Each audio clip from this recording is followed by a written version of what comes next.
Hi, everybody. So today is the day when I will answer one of the funniest hypothetical questions that is asked about vegans and veganism.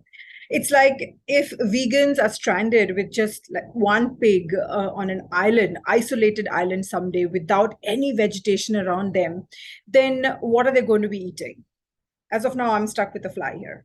Often, people pivot their argument against a vegan lifestyle around this assumption that vegans will probably end up eating that animal that they're stuck with. So, there is no point for them to try a vegan meal. So, firstly, as I said, it is a completely hypothetical and borderline ridiculous question, if you ask me. But because it is so frequently asked, I'd like to give it some respect and assume it to be a valid query and go ahead and answer it. So, to contextualize it, I'll tell you a true story.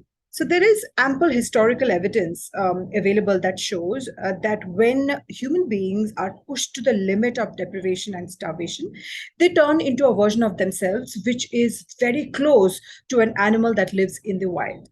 And that version is not visible otherwise.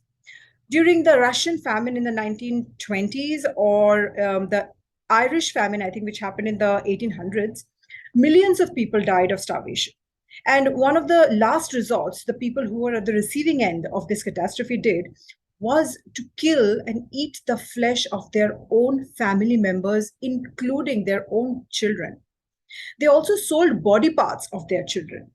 I do not want to flash photos of these incidents here, but you can find them online very easily. The reason why I find that this story is relevant here is because, under an extreme survival situation, what a person does to survive should be firstly not seen or judged through the lens of moral or spiritual or any other correctness. Because fighting to stay alive is our instinct. And for most of us, fighting that instinct is like bending our elbow backwards. Secondly, the behavior one shows when they are under extraordinary circumstances cannot be a role model action for someone else who's living a very normal and comfortable life, like you and I. What I mean to say is that what someone does with an animal on an isolated desert island cannot be the yardstick for someone else who lives at a place where there are so many other options available to them that does not require them to harm anybody, because there is ample grain, legume, vegetable, and fruit available around them. What I mean to say is that what someone does with an animal on an isolated desert island cannot be the yardstick for someone else who lives at a place where there are so many other options available to them that does not require them to harm or hurt anyone, because there is ample grain, legume, fruit, and vegetable available around them. So now coming to me. If I am ever stuck on an island with an animal with nothing to eat, I actually don't know what I'm going to be doing to save my life. And in fact, I feel before I do anything, the animal might attack me and kill me and eat me. Who knows? I don't know. I've never met that version of myself, thankfully.